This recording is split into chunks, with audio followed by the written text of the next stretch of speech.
Hey, good morning, everyone, and welcome back to Morning Musings. My name is Don K. Preston. I am the president of Preterist Research Institute of Ardmore, Oklahoma. Good to be back with you. Hope you had an absolutely fantastic weekend. I had a thoroughly enjoyable time in Memphis, Tennessee, just this last weekend. William Bell and the congregation there, the Rains Road Church of Christ, sponsored a seminar. Had some really fantastic lessons. I mean, it's exciting to see new men step up, younger guys stepping up. We had speakers Daniel Rogers, Kyle Elliott, John Holt from California, Steve Basden, Holger Neubauer, Roy Runyon. These guys did a really bang-up job on their lessons. I highly recommend that you watch the video on YouTube of that lectureship. It was just a really good time. William Bell and his wonderful wife, Leora, and the church there just did a great job of putting on this lectureship. And look forward to being there again next year, perhaps. At least I hope so. I guess, I don't know if they'll invite me back or not. But anyway, it is good to be back with you. And once again, I'm trying to respond to and address some of the topics that you have asked me to address.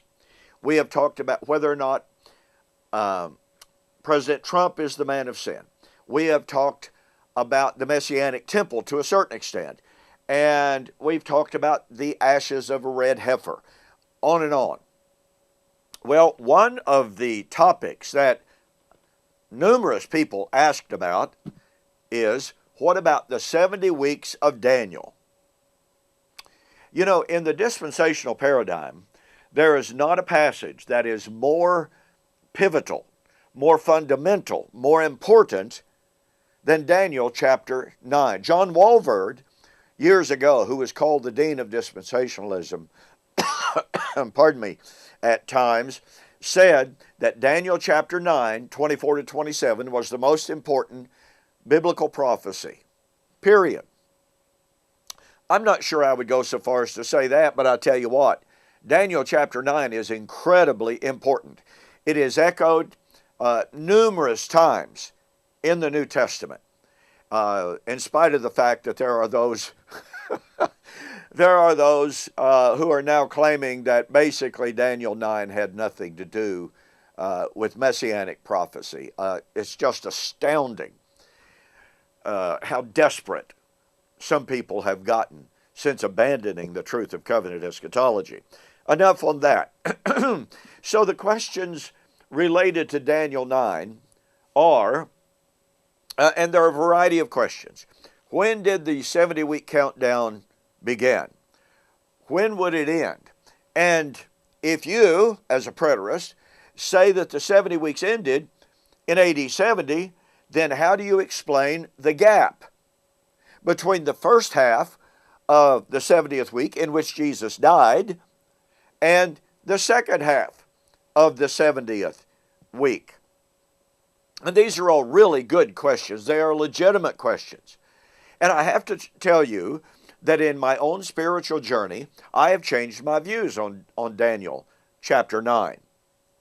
I once took the reference to the 70 weeks as almost entirely a spiritual reference, based upon the concept of the Jubilees.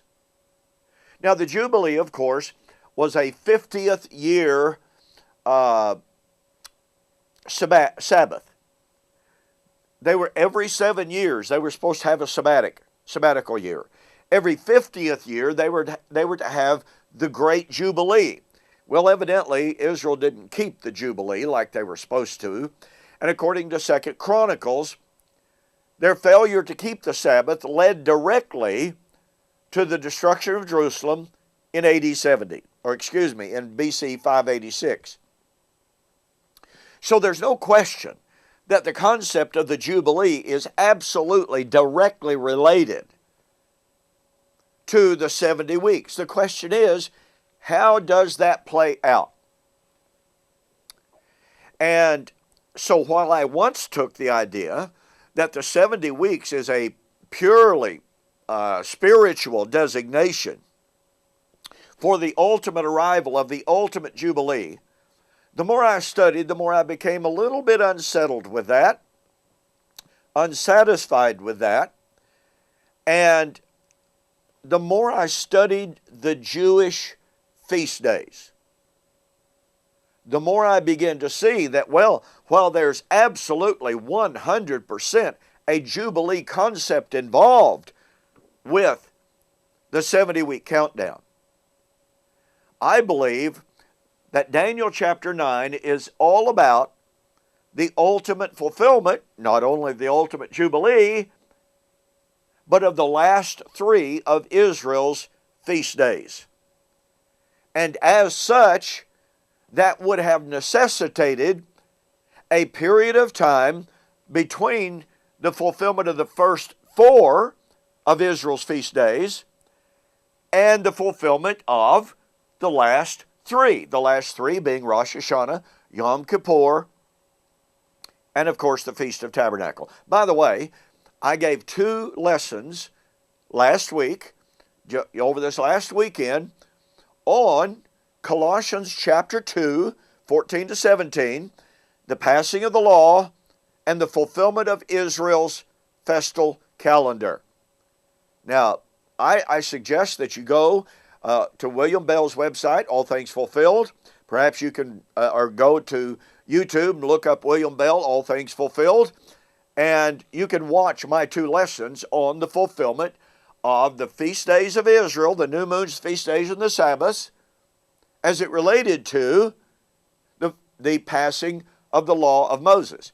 Simply stated, those who claim that the law of Moses was nailed to the cross based on Colossians chapter 2 are simply ignoring the force and the power of Paul's appeal to the Jewish feast days not yet being fulfilled when he wrote, and demanding that they be fulfilled before the law itself could pass away. But go to William Bell's website and listen and watch to those 2 lessons. So, what I'm going to do over the next few videos, now look, I can tell you right now that an in-depth study of the 70 weeks of Daniel would itself be a 30, 40, 50 lesson examination. So I'm not going to do that. I am going to try to keep this study to somewhere between 5 to 10 videos. In the meantime, let me recommend that you go to YouTube or Facebook and that you look up Mike Sullivan, fullpreterism.com. Mike has been doing some absolutely fantastic research lately on the Jubilee concept and the beginning of the 70 weeks. He has gone into the scholarly literature. He has discovered there some citations and quotations for the beginning of the 70 weeks that I had never seen before. It is exciting, exciting stuff. Now, I haven't worked my way all the way through meticulously, point by point, with everything that Mike has presented, but I want to tell you, what I have read is challenging. What I have read is exciting. What I have read starts putting some pieces together that just go, wow, this is awesome stuff. So I invite you and I encourage you here on Facebook or on YouTube to look up Mike Sullivan, fullpreterism.com, and read his material on the 70 weeks of Daniel. He correlates it and relates it to the great 50th Jubilee. And again, he deals with a beginning point for the 70 weeks that I had never considered before. Challenging stuff. In the meantime, let me urge that you get a copy of my books, or my book. I've written 3 books on Daniel, but my book, 70 Weeks Are Determined for the Resurrection.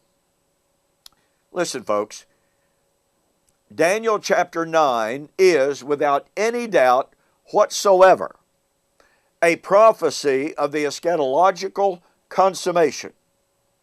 It is so unfortunate that so many Bible commentators, amillennial and postmillennial especially, fail to see that Daniel chapter 9, 24 to 27 is in fact about the arrival of the new heaven and new earth, meaning it's a prediction of the resurrection. But the evidence is there. It's clear. It's powerful. It is irrefutable. Just like the evidence that the 70 weeks would be terminated in AD 70.